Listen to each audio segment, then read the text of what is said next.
Muy buenas tardes con todos, estimados alumnos. Muy agradecido de estar aquí, muy honrado. En primer lugar, quisiera agradecer al director general del Centro de Estudios Constitucionales, el doctor Ernesto Blume Fortini, por la invitación que me hace para participar en este seminario de derechos fundamentales tan importante. Y también quisiera agradecer a la doctora Susana Tábara, que es directora académica, por el honor que me hacen, así como a todo el equipo que hace posible que el Centro de Estudios Constitucionales pueda continuar con sus funciones a pesar de la época tan difícil en la que estamos viviendo, ¿no? El día de hoy, y ya entrando al tema que me toca, nos corresponde hablar sobre los derechos fundamentales desde una perspectiva histórica, ¿no? Ya vieron la parte teórica, me toca a mí ver la parte histórica. Voy a tocar un poco de teoría, pero eso no va a ser el centro de mi exposición el día de hoy, ¿no? Como afirman muchos autores, los que hoy conocemos como derechos humanos, y que se reivindican como unos derechos inherentes a la condición de la persona humana, no fueron siempre concebidos de la misma forma, no han seguido un largo proceso evolutivo, ¿no? El día de hoy, en esta hora y pico que tenemos, vamos a tratar de resumir 2.600 años de historia respecto de la evolución de los derechos fundamentales, ¿no? Como con la finalidad de ver justamente ese largo proceso evolutivo, ¿no? Podría decirse que en puridad, en esta clase, más o menos en el 80% de esta clase, vamos a hablar sobre la conquista de los derechos humanos a través de la historia del ser humano, ¿no? Pero para hablar de la historia de los derechos humanos, tenemos que hablar primeramente sobre la prehistoria de los derechos humanos, términos que utilizan muchos autores, ¿no? No sé. A ver, ¿la diapositiva se está viendo? Sí, ¿no? ¿Hola? Sí, doctor, está ya la diapositiva. Ya, ok. Esta parte de la prehistoria de los derechos humanos se caracteriza por un desconocimiento del término derechos humanos, ¿ok? eh, Porque hasta ese momento no habían concepciones claras sobre si las personas tenían o no derechos humanos. Habían ciertos atisbos, ciertos comentarios, ciertos filósofos se pronunciaban sobre el tema, como lo veremos a continuación, pero nadie conceptuó en esta etapa prehistórica de los derechos humanos qué debe conocerse por tal término, ¿no? Aquí cabe acotar que el primero que utiliza, por ejemplo, el término de derechos humanos, según muchos historiadores, entre ellos Luis Iglesias Ortega, es el fraile que llegó a ser obispo Bartolomé de las Casas, ¿no? Hay un libro muy interesante que se llama Bartolomé de las Casas, 44 años infinitos, en que se recopilan una serie de escritos de este fraile que vivió cerca del siglo XV, ¿no? Y es el único, según este historiador, que en esa época hacía referencia al término derechos humanos. Hay un libro también de la doctora Lillian Hunt que se llama La invención de los derechos humanos, que se los hemos pasado como material adicional, como material facultativo, que es muy importante para entender este tema que estamos viendo el día de hoy, ¿no? Y ella también hace referencia a que el término de derechos humanos no era ni siquiera muy utilizado en la época de la Revolución Francesa, ¿no? Ni de la Revolución Americana, que son más o menos contemporáneas, ¿no? Se utilizaban otros términos para referirse a los derechos humanos, como los derechos naturales, que era utilizado por los norteamericanos, o los derechos del hombre, ¿no? Por eso recordarán ustedes, y es algo que vamos a ver, la Declaración de los Derechos del Hombre y del Ciudadano francesa, dictada a raíz de la revolución de ese país en 1789, ¿no? Voltaire, señala Lillian Hunt, lo utilizó en cierto momento, pero después el término no fue de acogida, no terminó de cuajar, ¿no? En esta etapa también se tenía cierto conocimiento de la dignidad, pero la dignidad entendida como cierto estatus, no era entendida como la fuente directa de la que nacen todos los derechos del ser humano, ¿ok? Solamente algunos seres humanos tenían dignidad, otros no. Unos eran dignos y otros no eran dignos, ¿ok? Entonces no había una concepción clara acerca de la dignidad, por lo menos en la antigua Grecia ni en la antigua Roma, ¿no? Se tenía sí conocimiento de la libertad en esta etapa, ¿no? Por ejemplo, podemos hablar ya de la figura del homine libero exhibendo, que es de la época romana, ¿no? Que es, según muchos autores, entre ellos el doctor Domingo García Belaunde, un precedente directo del actual proceso de habeas corpus, ¿no? Esta figura del homine libero exhibendo era un interdicto que estaba contemplado en el digesto y que servía para proteger justamente la libertad de la persona, ¿no? Ahora, era la libertad de aquellos hombres que eran libres en ese momento, ¿no? No todos tenían ese derecho. Entonces, nos damos cuenta que en esta etapa prehistórica de los derechos humanos, según el contexto de la época, no lo tenían todos, ¿no? Solamente algunos eran dignos, solamente algunos eran libres, ¿ok? Y se entendía más que todo la entrega de derechos humanos como una concesión de privilegios, y esto lo vemos muy claramente en la Carta Magna de Juan Sin Tierra de 1215, ¿no? No sé si puede pasar a la siguiente diapositiva, por favor.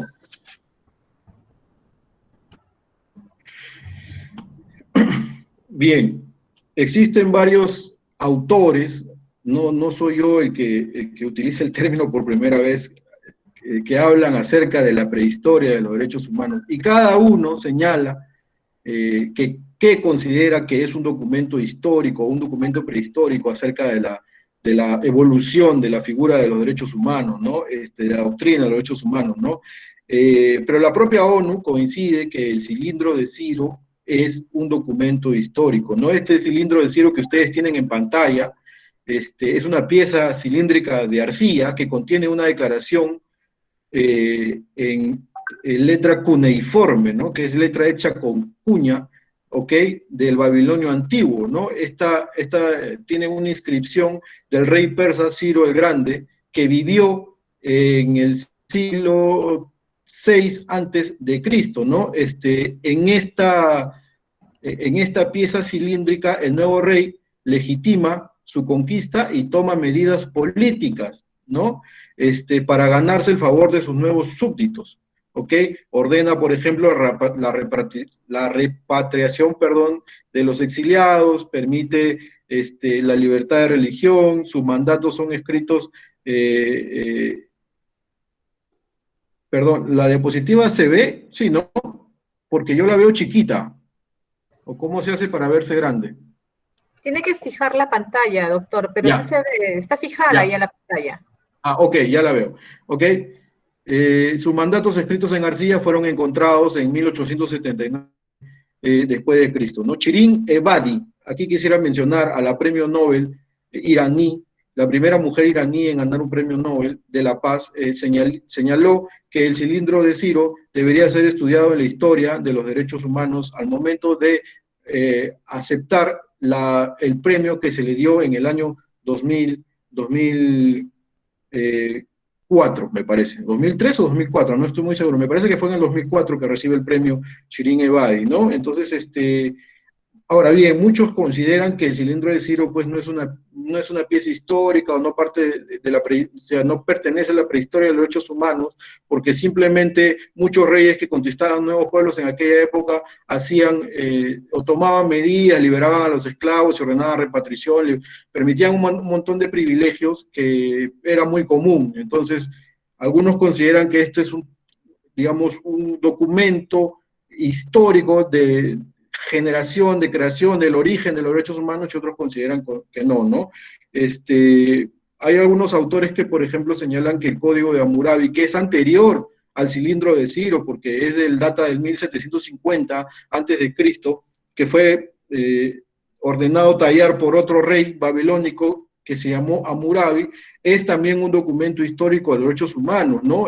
Porque, por ejemplo, por ahí se puede inferir que por primera vez se regula, digamos, de alguna manera, el derecho a la presunción de inocencia, ¿no?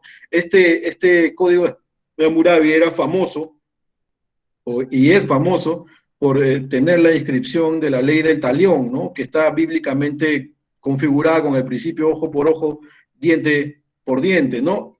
Y aunque ustedes no lo crean, bueno, si bien los iraníes tienen por un lado el cilindro de Ciro como pieza histórica, que da origen o pieza prehistórica sobre el origen de los derechos humanos, también tienen actualmente vigente en aplicación esa famosa ley del talión, ¿no?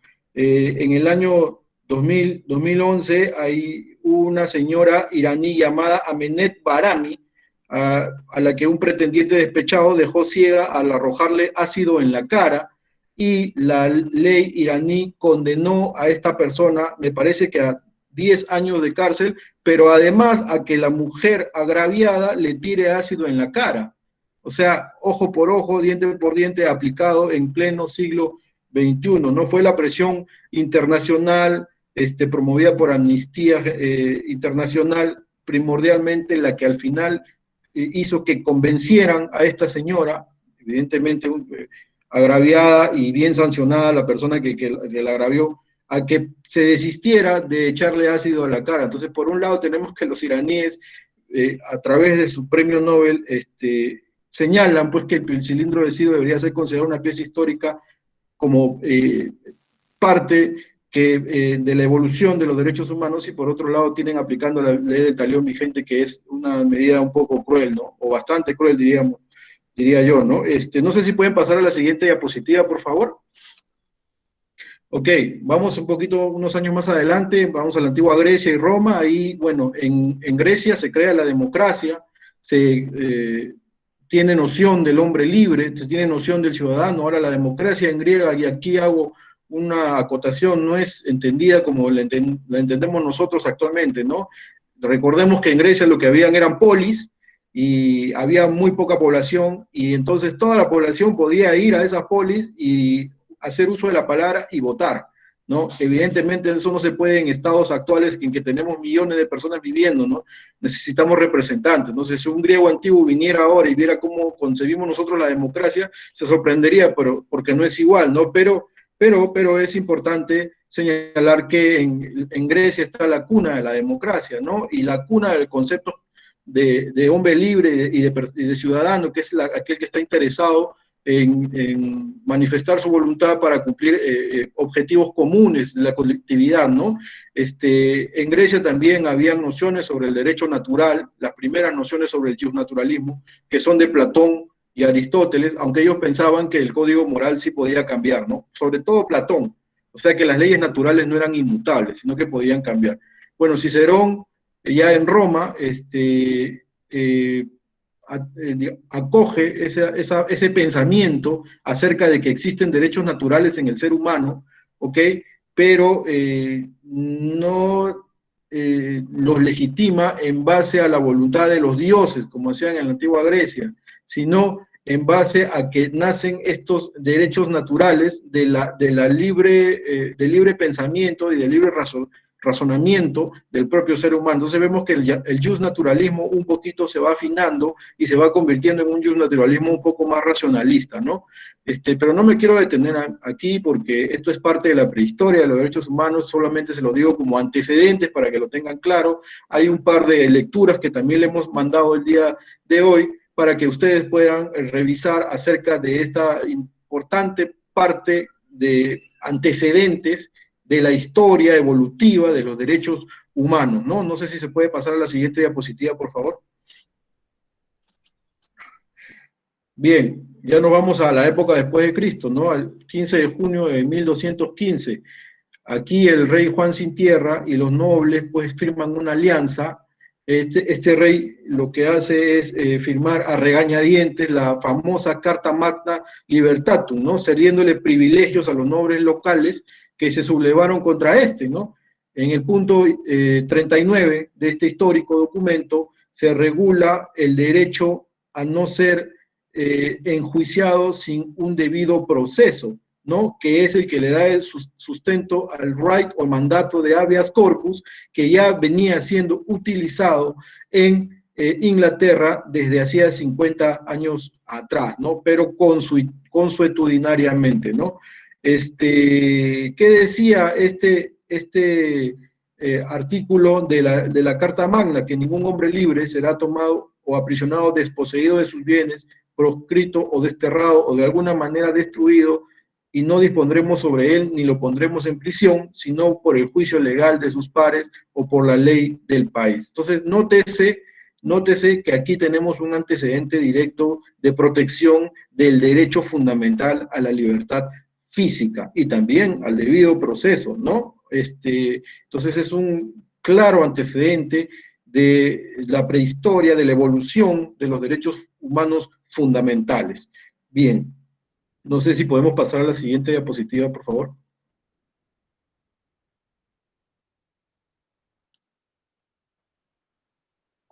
Ok, ya hemos terminado la parte de la prehistoria de los derechos humanos, no sin antes advertir que existen otros documentos que son considerados como parte de esta prehistoria. Ya les mencioné yo el Código de Hammurabi, en las lecturas que le hemos dado van a tener, por ejemplo, referencias acerca del Pacto de los Virtuosos, ¿okay? Los edictos de Nantes y otros documentos que son considerados históricos en lo que a la historia de los derechos y la historia y la evolución de los derechos humanos se refiere, ¿no? Ahora bien, entramos ya de lleno a la historia de los derechos humanos, que se caracteriza por el tránsito a un Estado de derecho. Aquí dejamos el Estado, el antiguo régimen, el Estado monárquico, y pasamos a un Estado de derecho. ¿Qué entendemos por un Estado de derecho? Aquel Estado en el que se respeta la voluntad general y también se respetan los derechos fundamentales de la persona, ¿no? Aquí, en esta primera etapa,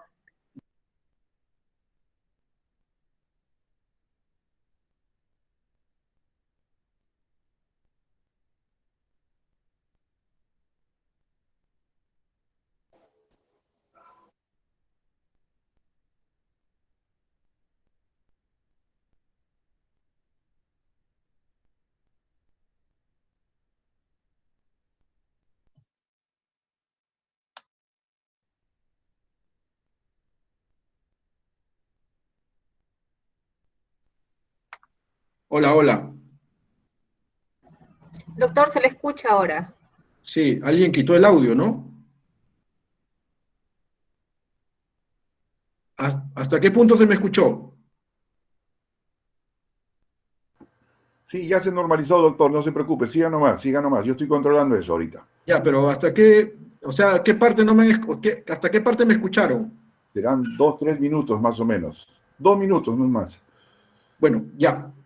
Lo que yo decía, gracias, lo que yo decía era que en esta primera parte que hemos tocado acerca de la prehistoria de los derechos humanos, existen otra serie de documentos que diversos tratadistas mencionan en cada una de sus investigaciones, ¿no? Estamos, por ejemplo, hablando del Edicto de Nantes, por un lado, por otro lado, del Pacto de los Virtuosos, que dicho sea de paso, el Pacto de los Virtuosos también es considerado como un antecedente de los derechos humanos por la propia Organización de las Naciones Unidas, ¿no? Si uno ve su página web se va a dar cuenta pues que es considerado como parte de los instrumentos que configuran un antecedente remoto de los derechos humanos. El Pacto de los Virtuosos tiene la característica, la peculiaridad que en él participó Mahoma, ¿no? Un joven Mahoma de 20 años,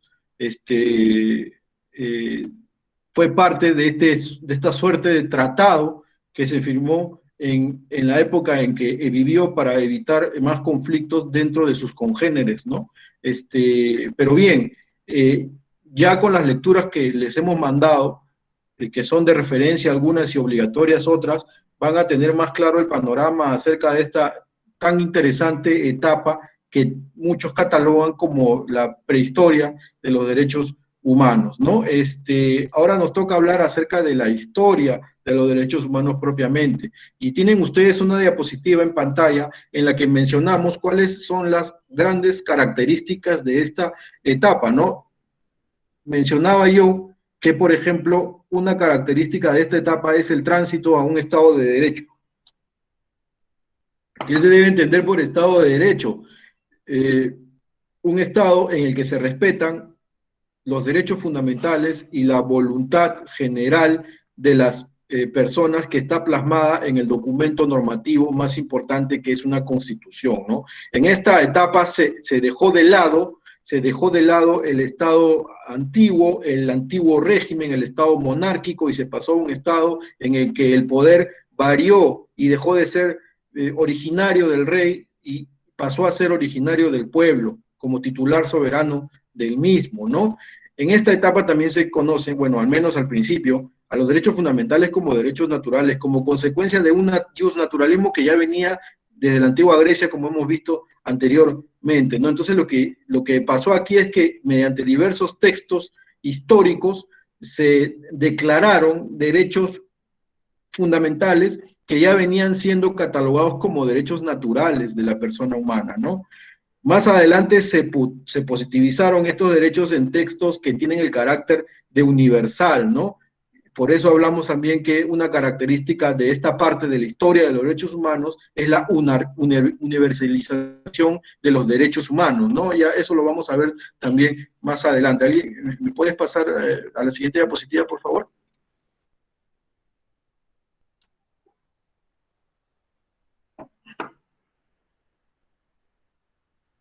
Bien, tenemos para hablar de la historia de los derechos humanos hay que mencionar primero a Inglaterra, ¿no?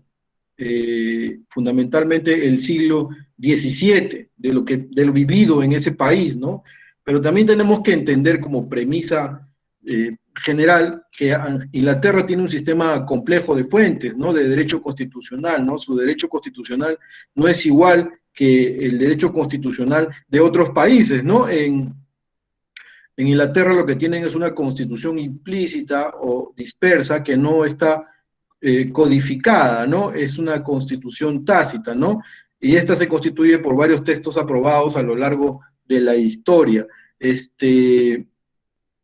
Por ejemplo, la Carta Magna de Juan Sin Tierra, a la que hicimos alusión hace un momento cuando hablamos de la prehistoria de los derechos humanos, ¿no? ¿Qué pasa en Inglaterra? En 1603 muere la reina Isabel, ¿no? Y acaba una época dorada en Inglaterra, ¿no? La reina Isabel, que era conocida también como la reina virgen, murió sin descendencia, como pueden inferir del apelativo que tenía, ¿no? Entonces, en el hecho de muerte, según algunos historiadores, quiso que el rey de Escocia, Jacobo I, fuera su sucesor, ¿no? Que era, me parece que era su sobrino, ¿ok?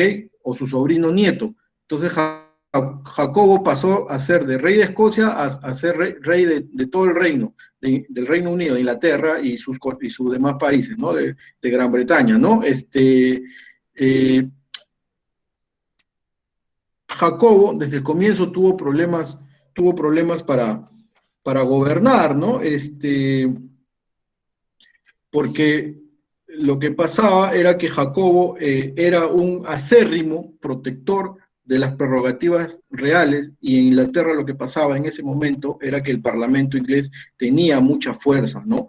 Entonces siempre hubieron conflictos y hasta conspiraciones para matar al rey Jacobo, que no llegaron a buen puerto, ¿no? Uno de los famosos conflictos o conspiraciones contra la vida del rey Jacobo fue el llamado conflicto conspiración de la pólvora, ¿no? En la que varios opositores al régimen del rey Jacobo pusieron toneladas de dinamita debajo del Parlamento inglés para que volara el día que él iba a dar un discurso frente a los parlamentarios, ¿no?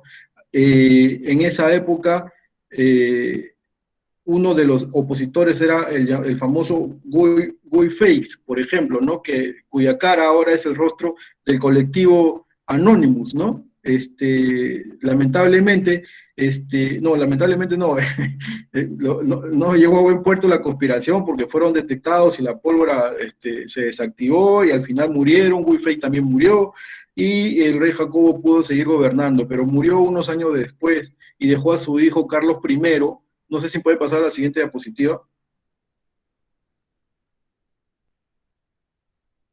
Carlos I en el reino, pero con él las cosas empeoraron, ¿no? El rey Carlos I creó impuestos, detuvo a opositores y al final tuvo nuevamente que conciliar con el parlamento inglés, ¿no? Entonces se firmó la famosa petición de derechos de 1628, del 7 de junio de 1628. ¿Ok? En esta, por ejemplo, se establecieron restricciones sobre impuestos no establecidos por el Parlamento. Lo que ocurrió aquí es que me dicen que las diapositivas, veo ahí que dicen que las diapositivas no se visualizan. ¿Se visualizan? Doctor, sí se visualizan las diapositivas. El alumno tiene que fijar en su pantalla como monitor principal la imagen de la diapositiva. Ok, sí, porque yo también las veo, ahí están, hay que fijarlas, ¿no? Sí, tiene que fijarlas con el clip que aparece en el centro de la pantalla cuando acerca el cursor del mouse. Ok, gracias. Entonces, no nos extendamos tanto en la historia inglesa de aquella época, ¿no? Pero lo que podemos decir es que Carlos I tuvo problemas con el Parlamento, empeoraron las cosas, que ya venía mal con su papá, ya con él empeoraron aún peor, y tuvo que finalmente ceder privilegios, ceder poderes, y se firmó la petición de derechos de 1628, el 7 de junio, ¿no?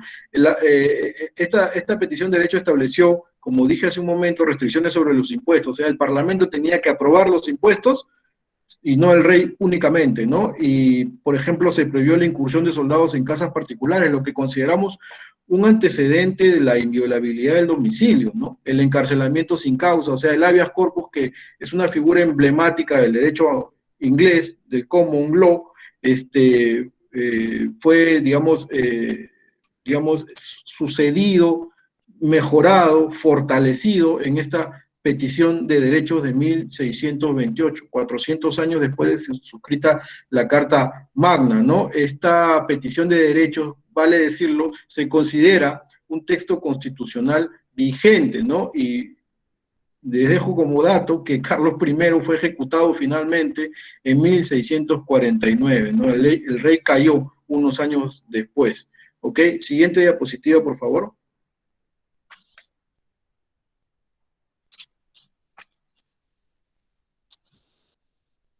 Ya culminando este siglo, en Inglaterra también tenemos como precedente, como un documento histórico, la Carta de Derechos de 1689, ¿no? Que constituye, como dice ahí, uno de los precedentes inmediatos de las declaraciones de derechos humanos, ¿no? Que nace de la llamada Revolución Gloriosa, que destituyó a Jacobo I, y el nuevo rey, el duque de Orleans, tuvo que firmar esta carta para poder acceder al trono, ¿no? A partir de ahí, en Inglaterra, según los estudiosos, nace lo que se conoce como una monarquía constitucional. Se regulan elecciones libres y democráticas para los parlamentarios y después se firman una serie de documentos que permiten la tolerancia religiosa y la libertad de culto, ¿no? Recordemos que en Inglaterra siempre hubieron conflictos entre protestantes y católicos, ¿no? De hecho, Jacobo II, que ven ahí, fue el último rey católico que tuvo ese país, ¿no? A partir de ahí, ya todos los reyes fueron anglicanos, ¿no? Sigamos a la siguiente diapositiva, por favor. Ok, vamos a irnos rápidamente a Estados Unidos, que el 4 de julio de 1776 firma su declaración de independencia, ¿no? Y aquí me pareció importante ponerle este primer párrafo de la declaración de independencia de los Estados Unidos, ¿ok? Que resume la visión que se tiene acerca de los derechos humanos fundamentales, ¿no? Dice la declaración lo siguiente: sostenemos como evidentes en sí mismas estas verdades. que todos los hombres son creados iguales, que son dotados por su creador de ciertos derechos, que son inalienables, que entre estos derechos están la vida, la libertad y la búsqueda de la felicidad, que para garantizar estos derechos se instituyen entre los hombres los gobiernos que derivan sus poderes legítimos del consentimiento de los gobernados. Entonces aquí hay un párrafo que resume muy bien el derecho natural que tienen los seres humanos, ¿no? Que considera que estos parten de la dignidad, que son inalienables, que entre estos derechos humanos fundamentales que tiene el ser humano por el solo hecho de ser humano, aunque valga la redundancia decirlo, están la vida, la libertad y la búsqueda de la felicidad, por ejemplo, ¿no? Y también en alguna parte se habla de la teoría de la representación, porque dice que para garantizar estos derechos se instituyen entre los hombres los gobiernos que derivan sus poderes legítimos del consentimiento de los gobernados. O sea, son los gobernados los que dotan a los gobernantes del poder para que los gobiernen, ¿no? Y estos, al gobernar, tienen como límites esos derechos que están reconocidos en la Declaración de Independencia de los Estados Unidos, ¿no? En la pintura tienen ustedes la primera bandera norteamericana hecha por Betty Ross, ¿no? Que tiene solamente 13 estrellas, porque en ese momento solamente habían 13 colonias, y ahora tiene 50, porque son 50 estados los de Norteamérica, ¿no? Siguiente diapositiva, por favor. Bien, nos vamos de nuevo a Europa y llegamos a Francia al año 1789, ¿no? Para hablar acerca de la Declaración de los Derechos del Hombre y del Ciudadano, ¿no? Que es un documento fundamental de la Revolución Francesa que duró de 1789 a 1799, ¿no? Para entender un poquito el contexto en función al cual se emitió esta declaración, se hace necesario hablar sobre la crisis que en ese momento vivía Francia, ¿no? Francia tenía problemas económicos durante el reinado de Luis XVI, ¿no? Francia apoyó la independencia de los Estados Unidos y se empobreció al apoyarla, ¿no? Económicamente. Entonces el rey Luis XVI nombró una serie de ministros de economía que ya existían en ese momento, entre ellos a Monseñor Calón, que era conocido como Monseñor Déficit, ¿no? Que empobreció más al país incluso, ¿no? Entonces, ante esta situación que ya devino en una crisis social y económica, lo que hizo el rey fue convocar a los 3 estados, de acuerdo a la organización política francesa de aquella época, existían no 1 ni 2, sino 3 estados. Así era como era conocido organizativamente el Estado francés, ¿no? Había un Estado que lo conformaba el clero, otro Estado lo conformaba la nobleza, y en el tercer Estado, o el Estado llano, estaban el campesinado, la burguesía, los artesanos, los comerciantes, los mercaderes, etcétera, etcétera, etcétera. Pero ¿qué pasaba? Que cada vez que se convocaba a los 3 estados, se votaba por estamentos y no se votaba por personas, ¿no? Entonces, al votarse por estamentos, las decisiones siempre las ganaban el clero y la nobleza, que le ganaban al tercer estado por 2-1. Entonces, aquí es muy importante la participación del abate Emmanuel Joseph Sieyès, muy importante las ideas que dejó el abate, ¿no? En un documento histórico que sería conveniente que ustedes lo revisen, que se llama ¿Qué es el tercer estado? Justamente, en el que concluye que el tercer estado es la nación, ¿ok? Porque proporcionalmente hablando, el tercer estado configuraba casi al 95% de la población francesa. Entonces, a partir de estas ideas, el abate Sieyès crea toda una teoría de la representación. Ustedes deben haber escuchado ya acerca del poder constituyente y del poder constituido. Bueno, esas ideas nacen del abate Sieyès, de su panfleto anónimo en ese momento llamado ¿Qué es el tercer estado? ¿No? Por eso se dice que Sieyès, por ejemplo, fue el arquitecto de la revolución, ¿no? O el filósofo supremo que tuvo la Revolución Francesa. No sé si se puede pasar a la siguiente diapositiva.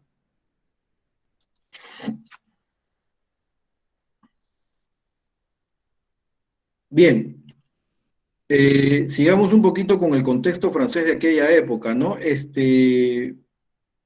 Previo a la Declaración de los Derechos del Hombre y del Ciudadano, ¿no? Y aquí tenemos otra vez la participación de Sieyès, porque Sieyès redactó el famoso juramento del juego de la pelota. ¿Qué pasaba? Que los miembros del tercer estado querían ir a sesionar y el rey les cerró el hotel donde sesionaban, aduciendo que iban a hacer determinadas obras de refacción. Entonces no pudieron sesionar y tuvieron que irse a otro lugar. Se fueron a un lugar en Versalles donde se jugaba el famoso juego de la pelota, que según muchos entendidos en la materia es el antecedente directo del tenis actual. En ese lugar se encerraron estos asambleístas, estos congresistas, digamos, de alguna manera, y juraron no separarse jamás y reunirse siempre que las circunstancias lo exijan hasta que la Constitución sea aprobada y consolidada sobre unas bases sólidas. ¿Ok? Entonces, ¿qué es lo que ocurrió aquí? Que se encerraron y juraron reunirse hasta que no le dieran hasta que le dieran a Francia, perdón, una constitución. ¿Ok? El tercer estado entonces pasó a convertirse en una asamblea nacional constituyente y así se autodenominó. ¿Ok? El rey, al ver esta situación, ordenó sacar las tropas y lo que ocurrió es, ya la historia lo sabe, ¿no? El pueblo que estaba expectante en ese momento entre los problemas que ocurrían, las tensiones que habían entre el rey y los asambleístas, tomó partido por los asambleístas y salió en protesta a las calles y tomó el 14 de julio de 1789 la Bastilla, que era una suerte de fortaleza en la que el rey apresaba a sus enemigos políticos, ¿no? Entonces fue simbólica la toma de la Bastilla. Hasta el día de hoy en Francia se celebra el 14 de julio como el Día de la Independencia, ¿ok? Con posterioridad a eso se emitió la Declaración de los Derechos del Hombre y del Ciudadano, y se reconocen estos como derechos naturales e imprescriptibles. Nótese la relación que hay entre el texto norteamericano y el texto francés, ¿no? No sé si se puede pasar a la siguiente diapositiva, por favor. Gracias. Ellos partían de la idea de que los derechos estaban constatados, o sea, no estaban naciendo, sino que ya eran comprobadamente existentes los derechos que en esta declaración se reconocen como derechos del hombre y del ciudadano, ¿no? Yo les he mandado el texto de la Declaración de los Derechos del Hombre y del Ciudadano para que ustedes lo revisen. No me puedo detener por razones de tiempo, evidentemente, en cada una de sus disposiciones, pero ahí en la pantalla, en la diapositiva que ustedes tienen en pantalla, he puesto algunos artículos que me parecen sumamente interesantes de este documento histórico que evidentemente es parte de la evolución de la historia de los derechos humanos, ¿no? El artículo 1, por ejemplo, señalaba que los hombres nacen y permanecen libres iguales en derechos, perdón. Los hombres nacen y permanecen libres e iguales en derechos. Es decir, que los hombres son libres y son iguales, ¿ok? Ahora, lo que se cuestionó en su momento era que la declaración hacía referencia a los hombres y no a las mujeres. Es más, unos años después, en 1791, sale de la Declaración de los Derechos de la Mujer y de la Ciudadana, ¿no? El artículo 2 señalaba, la finalidad de cualquier asociación política es la protección de los derechos naturales e imprescriptibles. O sea, ahí nótese la característica que se le da a los derechos humanos naturales, ¿no? Que son imprescriptibles y son naturales, ¿no? Lo tienen todos, o por el simple hecho de ser personas, de ser seres humanos, ¿no?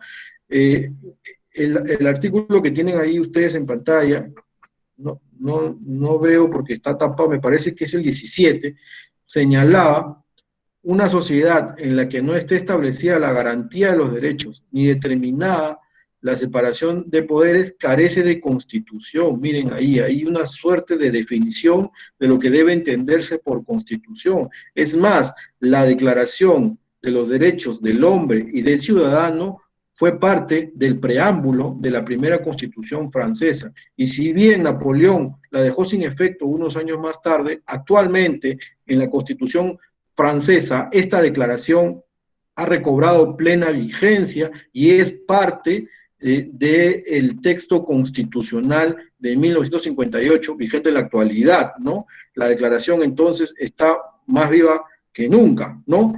En lo que los franceses conocen como las normas interpuestas o las normas conformantes del bloque de constitucionalidad. De ahí provino la doctrina del bloque de constitucionalidad y llegó hasta el Perú, pero aquí ya un poquito que se ha distorsionado, porque aquí entendemos que las normas que forman parte del bloque son las constitucionales y las legales de desarrollo, ¿no? En Francia no. En Francia todas las normas del bloque tienen rango constitucional, ¿no? Hay una pequeña diferencia entonces, ¿no? No sé si podemos pasar a la siguiente diapositiva. Bien, entonces del siglo XVIII nos vamos ya al siglo XX, ¿no? En Europa, en 1939, entre 1939 y 1945, como ustedes bien saben, estimados alumnos, ocurrió pues algo muy trágico en la historia de la humanidad, ¿no? Durante ese periodo de tiempo se desarrolló la Segunda Guerra Mundial con las graves consecuencias de pérdidas de vidas humanas, de millones de vidas humanas que esta guerra tuvo, ¿no? Tenemos, por un lado, que murieron 6 millones de judíos y gitanos, y por otro lado, millones de soldados y de civiles, ¿no? Entonces esto fue desastroso. A raíz de esto, los pueblos se comprometieron a que atrocidades como las que habían ocurrido durante esta época no vuelvan a acontecer. No sé si se puede pasar a la siguiente diapositiva, por favor. Bien, entonces el 10 de diciembre de 1948 se promulga la Declaración ya Universal de los Derechos Humanos.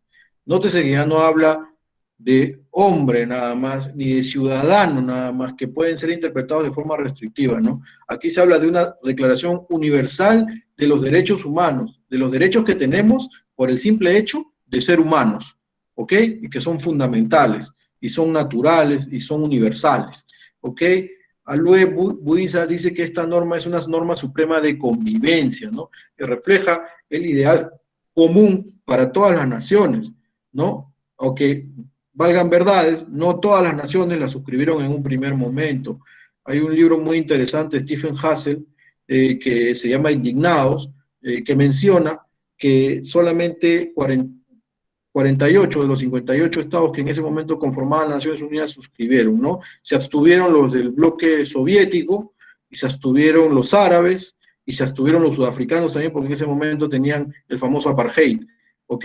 Pero poco a poco, paulatinamente, esta declaración ha sido ratificada por los países, porque de nada sirve que se establezca una declaración si los países no la ratifican y se obligan a cumplirla, ¿no? Es importante que se sepa que en el Perú esta declaración de los derechos, perdón, universal de los derechos humanos fue ratificada finalmente 10 años después, en 1958, ¿ok?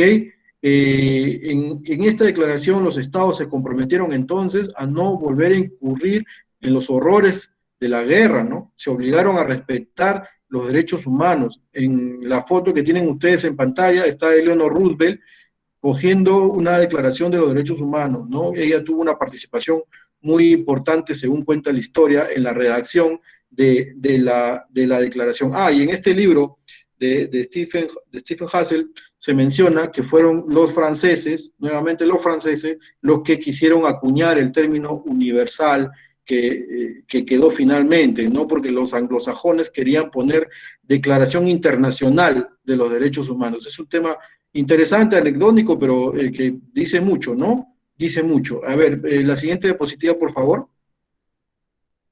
Bien, no, la anterior. Gracias. Sí, miren, ahí he tomado un par de párrafos de esta Declaración Universal de los Derechos Humanos que me parece importantísimo traerlas a colación, ¿no? Por ejemplo, en la parte del preámbulo se señala que la libertad, la justicia y la paz en el mundo tienen por base el reconocimiento de la dignidad intrínseca y de los derechos. Bien, entonces continuamos. Decía yo que en la diapositiva he puesto dos párrafos que me parecen súper importantes de la Declaración Universal de los Derechos Humanos, ¿no? El primer párrafo está en la parte del preámbulo, que señala la libertad, la justicia y la paz en el mundo tienen por base el reconocimiento de la dignidad. Miren, ahí ya se desarrolla el concepto de la dignidad, ¿no? Intrínseca, o sea, la dignidad que tienen todos los seres humanos al interior, ¿no? Y de la cual parten todos los derechos, ¿no? Y de los derechos iguales e inalienables de todos los miembros de la familia humana. Habla sobre la familia humana, ¿no? Conceptos muy, muy interesantes, ¿no? Que sería bueno pues que sean más profundizados por los estudiosos de la materia, ¿no? El artículo 1 parte diciendo, todos los seres humanos nacen libres e iguales. Recuerda un poco a lo que se señala en el artículo 1 de la ley, de la Declaración de los Derechos del Hombre y del Ciudadano francesa, ¿no? Pero agrega, en dignidad y derechos, todos son iguales, libres, en dignidad, son dignos y tienen derechos, y dotados como están de razón y conciencia, deben comportarse fraternalmente los unos y los otros. Adviértase entonces que esta Declaración Universal de los Derechos Humanos nace como clara consecuencia de los horrores cometidos por el régimen nazi de Adolfo Hitler en la mitad del siglo pasado, ¿no? No sé si podemos ir a la siguiente diapositiva, por favor. Bien, después de la Declaración Universal de los Derechos Humanos, han sido emitidos unos tratados básicos sobre derechos humanos, cuya relación en orden cronológico la tienen ustedes en pantalla. Evidentemente no nos podemos detener en cada uno, aunque quisiéramos hacerlo, ¿no? Pero se los dejamos como marco de referencia para que ustedes puedan profundizar en la materia, ¿no?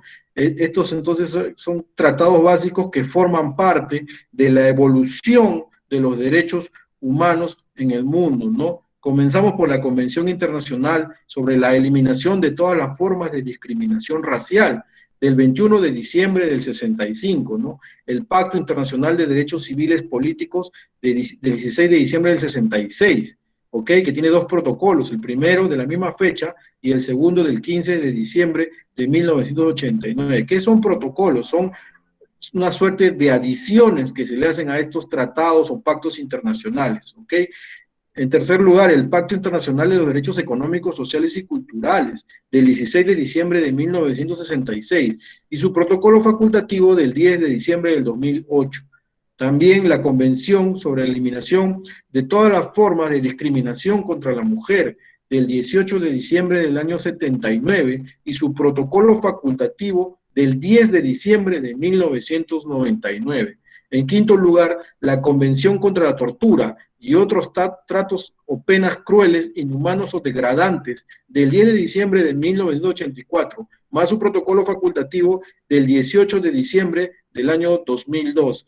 Y en la siguiente diapositiva tenemos algunos tratados adicionales, ¿no? La Convención sobre los Derechos del Niño del 20 de noviembre de 1989 y sus tres protocolos facultativos, todos son del 25 de mayo del año 2000, la Convención sobre la Protección de los Derechos de todos los trabajadores migratorios y de sus familiares del 18 de diciembre de 1990, la Convención de los Derechos de las Personas con Discapacidad y su protocolo facultativo, ambos instrumentos del 13 de diciembre del 2006, y finalmente la Convención Internacional para la Protección de todas las personas contra las desapariciones forzadas del 20 de diciembre del año 2006. Entonces, todos estos documentos que acabamos de mencionar hacen parte, no solamente los que han sido expedidos a partir de la segunda Guerra Mundial, ¿no? Los anteriores también, ¿no? Hacen parte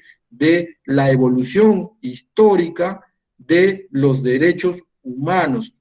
Vemos cómo cada vez más estos vienen siendo fortalecidos, ¿no? Pero aquí tengo que hacer una acotación. De nada sirve que tengamos tratados internacionales sobre derechos humanos, en los que se reconocen diversos derechos humanos, y de nada sirve tampoco que ratifiquemos esos tratados o que incorporemos esos derechos humanos dentro de las legislaciones internas, incluso a nivel constitucional, que es como ocurre frecuentemente, si es que no los vamos a proteger mediante determinados instrumentos procesales o procesos constitucionales que tienen por finalidad velar por este valor supremo dentro de un Estado constitucional, ¿no? Entonces, gracias a eso, ahora existe toda una, digamos, rama que ya no es tan novel, una disciplina, que es la del derecho procesal constitucional, que es la que se encarga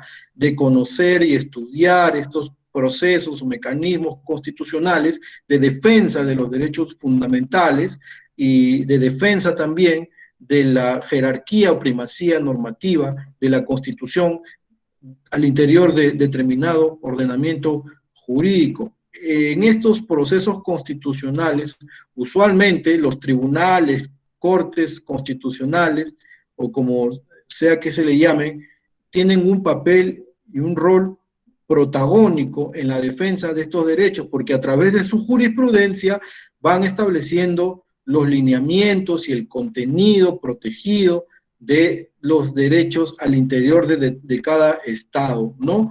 Y por eso en esta última parte del tema que me ha tocado tratar el día de hoy, quisiera hablar sobre ese contenido constitucionalmente protegido, o como originalmente fue conocido por los alemanes, que fueron los cultores de esta doctrina, del contenido esencial de los derechos fundamentales. No sé si se puede pasar a la siguiente diapositiva, por favor. Bien, o sea, como ya sabemos, ya lo hemos dicho, pues en la época de la Alemania nazi, pues se cometieron una serie de atrocidades, ¿no? De crueldades, pero digamos en el plano normativo había un divorcio claro entre lo que decía la Constitución y lo que decían las leyes, porque el antisemitismo estaba imbuido en la legislación del régimen nazi, ¿no? Por ejemplo, ahí tienen algunos ejemplos. Se les prohibió a los judíos contraer matrimonio con alemanes, ¿no? Se les prohibió emplear en sus casas a ciudadanos alemanes. Se les prohibió izar la bandera del Reich, o sea, para los alemanes de raza pura, entre comillas, los judíos no eran parte de su nación, ¿no? No pudieron tener empresas, entre otras series, o sea, de vulneraciones, de desigualdades, ¿no? De arbitrariedades que se cometieron contra este grupo de personas, muy numeroso, por cierto, ¿no? Entonces, luego de terminada la guerra, los alemanes trataron de idear cómo hacer más fuerte, cómo fortalecer su constitución para que esta suerte de transgresión del legislador ordinario de los postulados constitucionales no vuelva a ocurrir nuevamente, ¿no? No sé si podemos pasar a la siguiente diapositiva, por favor. Ok, miren, ahí hay una cita que me pareció muy interesante, que es de Luciano Parejo Alfonso, ¿no? Que señaló lo siguiente, ¿no? La necesidad de la reconstitución de la vida social y política tras la experiencia europea saldada con la última guerra mundial. Está hablando Luciano Parejo de la Segunda Guerra Mundial, sobre bases y valores que impidiesen su degradación hacia totalitarismos estatalistas, condujo a los constituyentes germano-occidentales de 1949, es decir, a los alemanes encargados de elaborar una nueva constitución para su país, a la búsqueda de técnicas constitucionales capaces de hacer al propio texto constitucional resistente frente al destino propio de todo texto normativo, su disponibilidad por el propio legislador competente según el sistema de producción normativo. ¿Podemos pasar a la siguiente diapositiva, por favor? Entonces fueron los alemanes, y ojo, los alemanes del bloque occidental, porque recuérdense que en ese momento Alemania estaba dividida, ¿no? Hay un bloque occidental y un bloque soviético, ¿no? Fueron los alemanes de este bloque occidental que ante la necesidad de reconstruir una nación devastada por la guerra y evitar el régimen, el germen, el nacimiento de nuevos regímenes totalitaristas, teorizaron, en primer lugar, sobre los mecanismos que pudiesen hacer más sólida, más fuerte, más invulnerable su constitución, frente a los abusos que eventualmente pudiese cometer el legislador ordinario. ¿Ok? Siguiente diapositiva, por favor. Entonces, en la ley fundamental de Bonn, que es la ley vigente, la ley suprema alemana, ¿ok?, promulgada el 23 de mayo de 1949, se estableció en el artículo 19 que cuando un derecho fundamental, ¿ok?, pueda ser restringido por ley o en virtud de una ley, en ningún caso podrá ser afectado en su contenido esencial. Entonces ahí, por primera vez en un texto constitucional, se habla acerca del contenido esencial de los derechos fundamentales. El contenido esencial, o Wesentlichkeit, como lo conocen los alemanes, se convirtió así en un límite inasequible a la hora de legislar los derechos fundamentales. Todo ello en la línea de afianzar un Estado respetuoso de los derechos fundamentales. Entonces crearon esta doctrina del contenido esencial como núcleo invulnerable, como suerte de escudo que no puede traspasar el legislador ordinario al momento de legislar y al momento de establecer los contenidos de los derechos fundamentales que están reconocidos tanto en tratados como en la constitución de determinado país. ¿Ok? Siguiente diapositiva, por favor.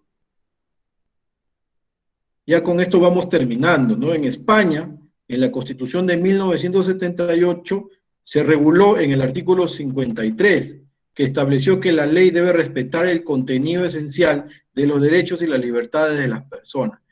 Años después, me parece que 3 años después, el Tribunal Constitucional Español delimitó y conceptuó el contenido esencial de los derechos fundamentales. Les voy a pasar la sentencia el día de mañana, porque sé que la emitió, pero tengo que buscar el dato exacto del expediente en el que se emitió. ¿Ok? No se preocupen que ya mañana les mandamos por el aula virtual el número de la sentencia en la que el Tribunal Constitucional Español define lo que entiende por contenido esencial de los derechos fundamentales. Si bien la Constitución peruana de 1979, que ya no está vigente, tuvo bastante influencia de la Constitución española del 78, no hubo una norma que regulara el contenido esencial de los derechos fundamentales, ¿ok? Y tampoco ha habido una norma en la Constitución peruana vigente, ¿ok?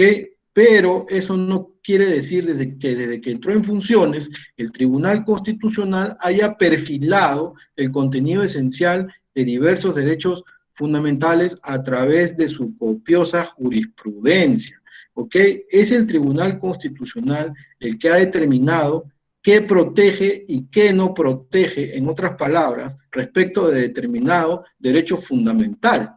¿Ok? No sé si podemos pasar a la siguiente diapositiva. ¿Ok? Ahora bien, el Tribunal Constitucional usa indistintamente los términos contenido esencial, contenido protegido o contenido constitucionalmente protegido de los derechos fundamentales. Lo entiende como la parte del derecho que merece protección a través de los derechos fundamentales. Entonces, fíjense ustedes, esta es una herramienta vital en lo que se relaciona, mejor dicho, con una mejor y más efectiva protección de los derechos fundamentales, ¿no? El Tribunal Constitucional, en su calidad de supremo intérprete de la Constitución y garante de la vigencia efectiva de los derechos fundamentales y de la primacía normativa de la Constitución, también, por cierto, ha establecido, entonces, a través de su jurisprudencia, qué parte del derecho es esencial, qué parte del derecho está constitucionalmente protegida y qué parte no. Ahora ustedes más adelante, cuando ya empiecen a ver los derechos que tocan en este seminario tan interesante que está siendo organizado por el Centro de Estudios Constitucionales, van a observar a través de la jurisprudencia del Tribunal Constitucional una delimitación del contenido esencial o del contenido constitucionalmente protegido de los derechos fundamentales, ¿no? Hay una parte que constitucionalmente se protege y otra parte que se protege en la vía ordinaria, por ejemplo, ¿no? El tribunal, por ejemplo, en temas de pensión, ha dicho que los intereses nada más derivados de una pensión no pagada no pueden ser vistos en la vía constitucional. Pero ojo, eso no quiere decir que yo no los pueda proteger en la vía ordinaria y que no pueda reclamar la pensión o los intereses derivados de una pensión no pagada, mejor dicho, en la vía ordinaria, ¿no? No sé si se puede pasar a la siguiente diapositiva, por favor. Entonces, los derechos, el contenido constitucionalmente protegido de los derechos fundamentales más o menos tiene esta forma, ¿no? O el derecho más o menos tiene esta forma, no es como una célula que tiene un núcleo duro, ¿ok? Y que no puede ser traspasado, transgredido, vaciado de contenido, ¿ok? Desbordado por el legislador ordinario, ¿ok? Bajo riesgo de que mediante una sentencia se declare fundada una demanda y se ordene el cese o que retornen las cosas al estado anterior a la violación del derecho fundamental cometido, ¿no? Ahora, ya como les dije hace un momento, si bien no tenemos una norma constitucional que regule el contenido constitucionalmente protegido de los derechos fundamentales, sí tenemos vasta jurisprudencia que ha definido el contenido constitucionalmente protegido de los derechos fundamentales en diversas ocasiones en relación a diversos derechos y además lo tenemos regulado de forma infraconstitucional, pues en el artículo 5 del Código Procesal Constitucional se hace referencia al contenido constitucionalmente protegido de los derechos fundamentales. Entonces vemos que en el Perú la justicia constitucional ha acogido estas herramientas que nacen de la Alemania de la posguerra y que sirven para proteger de una mejor forma y con mayor eficacia los derechos fundamentales que están reconocidos en los internacionales y en los textos constitucionales que suscriben y que emiten los estados en el mundo, ¿no?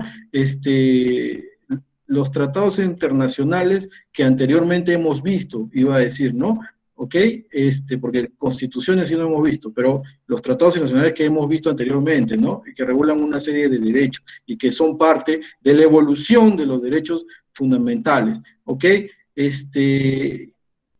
Para terminar, más adelante, lo repito, cuando vean caso por caso los derechos que tocan en este seminario, los profesores que van a tocar los temas, seguramente van a hablar sobre el contenido constitucionalmente protegido de estos derechos, ¿no? Que ha sido delimitado, ¿ok? En copiosa, repito, jurisprudencia del Tribunal Constitucional peruano. Y yo termino aquí, quería agradecerles a todos y muchas gracias por su participación. Ha sido un placer. Buenas noches a todos ustedes. Un saludo muy afectuoso, simplemente para hacerles llegar unas palabras en mi calidad de director del Centro de Estudios Constitucionales y también a nombre de nuestro Tribunal Constitucional. Quería, por otro lado, agradecer al doctor Orlando Curaca Com, que ha tenido la gentileza de apoyarnos con este importante tema relacionado con el desarrollo histórico de los derechos humanos. Y quería, como cierre, dar algunas ideas importantes en esta temática que hoy hemos revisado. La primera idea es que para la humanidad ha sido largo el camino y un camino muy tedioso, muy duro en lograr la conquista de sus derechos y el reconocimiento de sus derechos. Ha sido realmente muy duro. De otro lado, cuando nos preguntamos sobre la naturaleza de los derechos humanos, que la doctrina denomina de diversas formas: derechos fundamentales, derechos constitucionales, derechos humanos, derechos del hombre, derechos de la persona, etc. Pero cuando nos preguntamos sobre la naturaleza de este derecho, la respuesta debe ser categórica. este derecho es un derecho que pertenece a la esencia misma del ser humano. Pertenece al núcleo, a la razón de ser del ser humano. Y por lo tanto es un derecho inherente al ser humano, propio del ser humano, que viene con él y que nadie puede negar y se aplica a todos los seres humanos que conforman y que habitan el planeta Tierra. Ahora, es importante señalar que ese duro camino ha significado, sobre todo como lo señaló el doctor Orlando Curaca Con, que después de la Segunda Guerra Mundial, de ese terrible genocidio, de ese acto oprobioso para la humanidad, en que se exterminó físicamente, en la forma más cruel e inhumana, a millones de seres humanos, a raíz de eso, hubo como una suerte de zarandeo a la conciencia universal. Y entonces los países se pusieron de acuerdo y establecieron varios mecanismos de protección de los derechos humanos. Y se estableció claramente que la razón de ser del Estado es lograr la plena realización del ser humano a través del reconocimiento de sus derechos y de la garantía de ejecución, de vigencia y de respeto de esos derechos. Y por otro lado, que el ser humano es anterior y superior al Estado.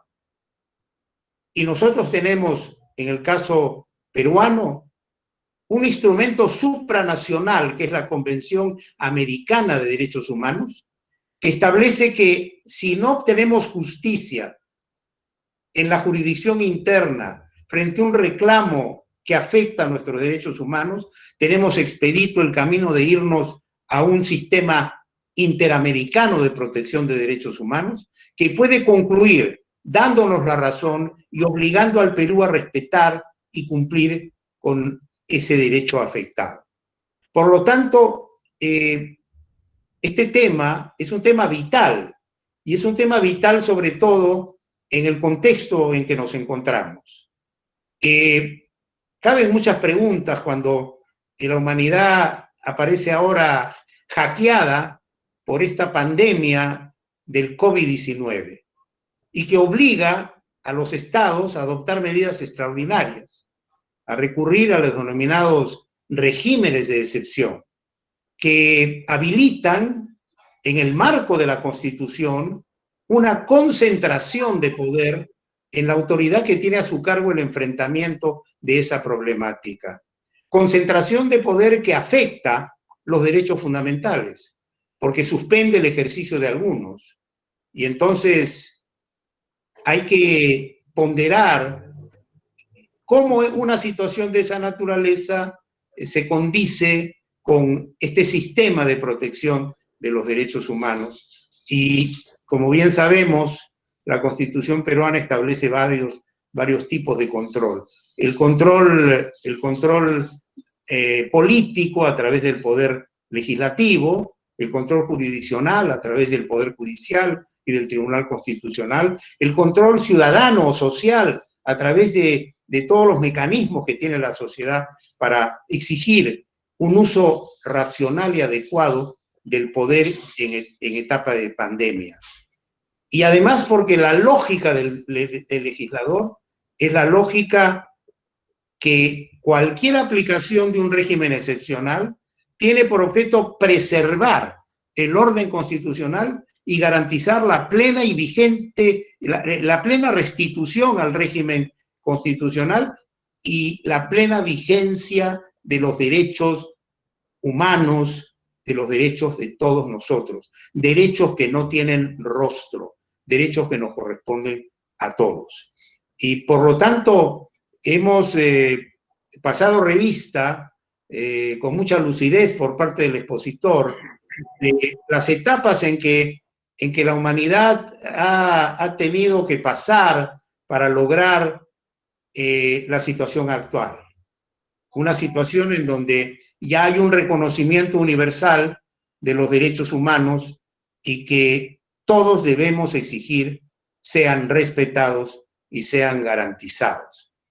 Y yo creo que el derecho humano es el núcleo del Estado.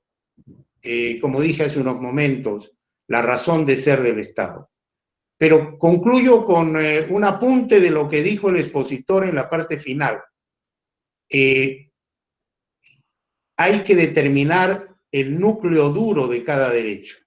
Y ese núcleo duro lo determina el Tribunal Constitucional. Por lo tanto, no quería dejar pasar esta oportunidad a la par de encontrarme con ustedes, de hacerles notar estas reflexiones y el propósito del Centro de Estudios Constitucionales bajo mi dirección de marchar hacia adelante a pesar de las vicisitudes y de las circunstancias. Lógicamente que todos estamos entrenándonos en el manejo de esta nueva tecnología que nos ha hackeado también a nosotros, porque nos ha obligado a recurrir a ella. Y evidentemente pueden en el desarrollo de nuestros diplomados haber algunos desajustes. Les pedimos disculpas por ello. Nuestra intención es cada vez perfeccionar más el manejo de esta tecnología y mejorar más la calidad de los diplomados. Este sistema, a diferencia del sistema presencial, tiene algunas ventajas y tiene a su vez algunas desventajas. Pero una de las ventajas es que no tenemos la limitación física de un espacio con un número determinado de participantes. Porque normalmente, si no estuviésemos en esta época ni a través de este medio, un evento de esta naturaleza reuniría pues un máximo de 60 alumnos. Hoy tenemos prácticamente 200 y eso es muy positivo porque podemos llegar a más personas, podemos llegar a todos ustedes y podemos llegar a sus casas a través o al lugar donde ustedes se encuentren. Así que estamos pues trabajando con mucho empeño, con mucha ilusión, persiguiendo el ideal siempre de un tribunal constitucional que es garantizar la vigencia real, efectiva de los derechos fundamentales y por otro lado garantizar el respeto a la Constitución, que es la norma suprema de la República y que es expresión de la voluntad popular. Y por lo tanto, esta efemérides, este evento, está encuadrado dentro de esa lógica. Eso quería decirles, yo les agradezco mucho por vuestra atención y los invito a seguir participando en nuestros diplomados, a seguir colaborando con nosotros a través de su participación. Es muy importante para nosotros. Cada uno de ustedes son muy importantes para nosotros. ¿Y por qué es importante ir creando en el Perú conciencia constitucional?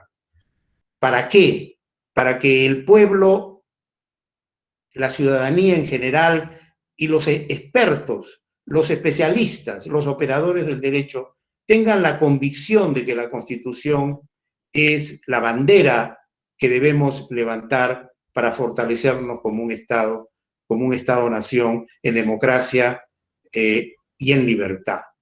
Y vayamos forjando en nuestros corazones un sentimiento constitucional, al cual hacía referencia el profesor Karl Lowenstein, el gran titán del constitucionalismo del siglo XX, conjuntamente con Hans Kelsen y Carl Schmitt.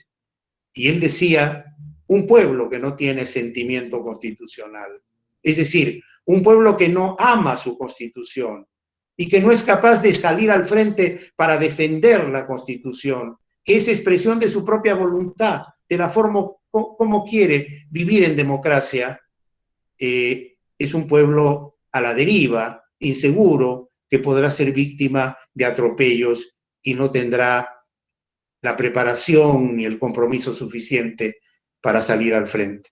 Cada uno de nosotros debe ser un portaestandarte de la defensa de la Constitución, pero eso se logra conociendo nuestra Constitución, entendiéndola y sobre todo en el caso de este diplomado, valorando la importancia y la trascendencia de los derechos fundamentales. Eso es todo, les agradezco y me despido de ustedes. Reitero mi agradecimiento al expositor, al personal del Centro de Estudios Constitucionales, a los funcionarios encargados, al personal de apoyo, al señor Cayo, que es nuestro maestro de ceremonias y conductor, y será hasta la próxima clase con el siguiente expositor, y de vez en cuando este humilde servidor aparecerá para también estar en contacto con ustedes. Muchas gracias y buenas noches.